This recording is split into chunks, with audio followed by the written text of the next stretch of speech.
Captain John Raguso for the Fisherman magazine, and here we are at the Fort Lauderdale International Boat Show, one of the largest in the world. So we're here to bring you the best of the best.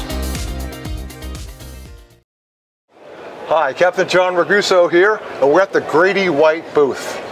With apologies to Shelley Tubaugh, the Vice President of Marketing for Grady White Boats, I've got a new favorite Carolina girl, and it comes in the form of the Canyon 386. Christian, this is a beast. Oh, well, thank you. She's got triple Yamaha 450 XTOs, does 60 miles an hour.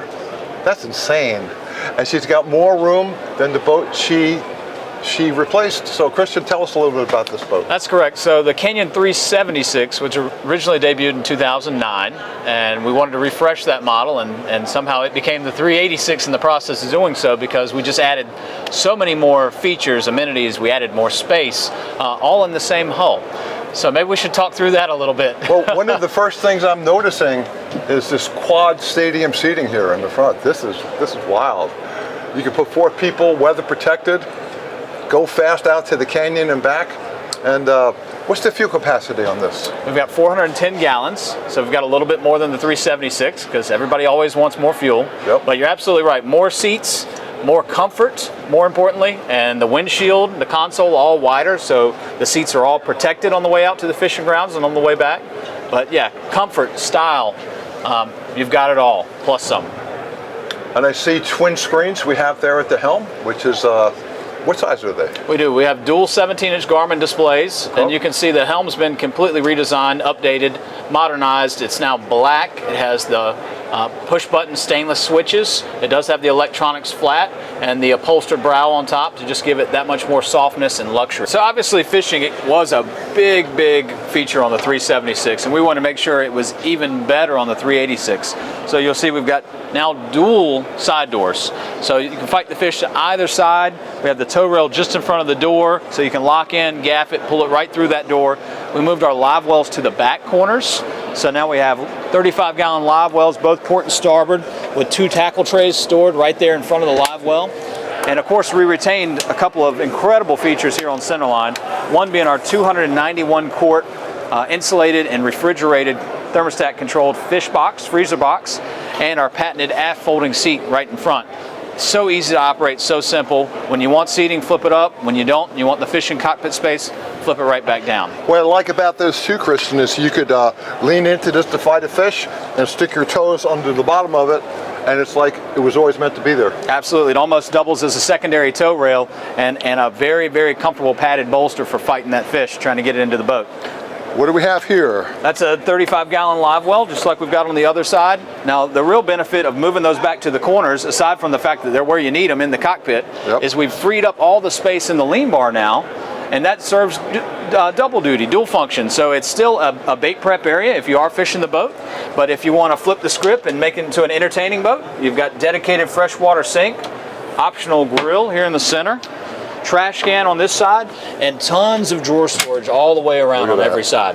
And I'm guessing if the grill is optional, if the grill wasn't here, it would be a bait prep station? It is. Yeah, it's about a 6-inch deep bait prep area. You can throw some frozen baits in there and thaw them out, or you can use it to keep your tools, rig your lines, whatever you need, you've got the ability to do that. So, as I said, this is a great, with the Corian countertop, it's a great entertaining area, but also functional for that fishing aspect.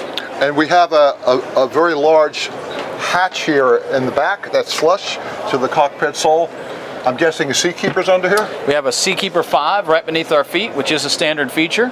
We've also got our Panda Fisher diesel generator down there, another standard feature, and that's going to power all the AC needs for the boat, including standard air conditioner down for the console and all your battery chargers and everything else that you need. As an angler, I'm tempted to stay right here in the aft end, the business end of the cockpit. But I know this Grady is a lot more than that. So, Christian, let's go forward and see what we got up there. Sounds great. What we can see in this particular model, it's got the optional hydraulically controlled table that goes up and down. Now, what's interesting, when it's up, it's a table for lunch, for dinner, cocktails with family and friends. When it's down, It's a full level, and I mean from end to end, raised casting deck. Why is that important? Because the way tuna fishing has evolved, popping, jigging, casting baits to fish 50, 60, 70 yards downwind has become all the rage for all the boats out at the edge. This gives you the perfect platform to do that, and there's no impediments when you're casting. All the deck hardware is flush, and there's nothing to snag your line. This is like the ultimate tuna popping platform. Now, this is an option. In the base model boat, it's also an attractive feature, and that is you can actually belly up to the front of the boat. So in theory, you could fight a fish literally 360 degrees around the single level cockpit, which is the best thing you could ever do when taking the boat offshore, is having that ability of not having to trip over things and just fight the fish, don't fight the path. And I'll give you one more feature, John. We've got these lounge backrests that fold down flush, again, into that upper level casting deck that you were just talking about. Why don't you show us? So this would be down flush. All the cushions are removable. It's an extension of that casting deck. But when you're ready to have more forward-facing seating, just with the push of a button, it electrically actuates up. And we got a double wide lounge seat with arms that go up and down, cushioned, comfortable, and I noticed there's a little bit of a tilt to it. There is. So we've got a contoured seat bottom. We have a lumbar roll or pillow in the backrest, and it's twofold. One is it's extremely comfortable. You could sit in that seat for hours and feel just as good as when you sat down, possibly quite a bit better from relaxing. But two is it cradles you. So if you're up here and the boat is underway and you're going 40, 45 miles an hour, you feel secure. We have the armrest, we have the grab rails right there where you need them, and obviously drink holders and a place to sit your phone and your sunglasses down as well. And a low profile bow rail. And what makes that work is the fact that you have so much cockpit depth in the bow of this boat that this is a natural handle. My hand naturally falls on this, as opposed to reaching for something up here or something down there. Why don't we go down below and see what's down there? Sounds great. Let's check it out. I mean, I'm 6'3", 260 pounds, and I have no trouble going down into this doorway. The companionway is nice and wide, even for big guys like me.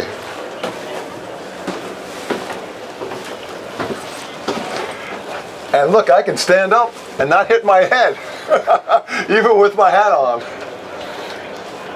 We've got, looks like a microwave.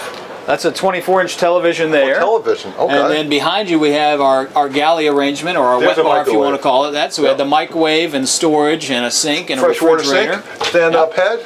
Stand-up enclosed head compartment, so that really makes it an even better overnighting boat. Yes, it or does. just a day boat, because now you can have people hanging out around the dinette behind you, and people can come and go and use the head with privacy.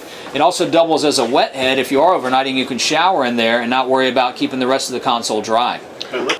So, being in the cabin of this center console, it looks like we have full functionality to make this an overnighter if we want to. We've got a TV, we've got the AC/DC panel, we've got air conditioning, we've got twin storage with a very deep drawer on the bottom and one that's a little bit smaller on top. Storage for 4 straight up rod holders with grooves in the corian and a bungee to keep the tips from bouncing. And it looks like we have a fridge over here. All right. Yep, a fridge freezer combo. In addition to all that, tons of natural light. So you see we got the window here on the port side, large skylight overhead. And we got LED uplighting. We do. In the ceiling. Yep. As well as a vent over here. Just a skylight to let natural light in. All right, Yep. skylight over here. And as you can see, at least 6'5" headroom, which is great for a boat of this size and temperament for sure. In summary, this Grady has it all. Twin 35-gallon live wells, a 292 quart insulated fish box with an electro freezer to it. It's got a gigantic fuel tank, triple 450s, a 60 mile an hour top speed, 30 to 40 mile an hour cruising speed, sleeping for 2, quad seating at the helm, What more could you ask for? Go out and get one.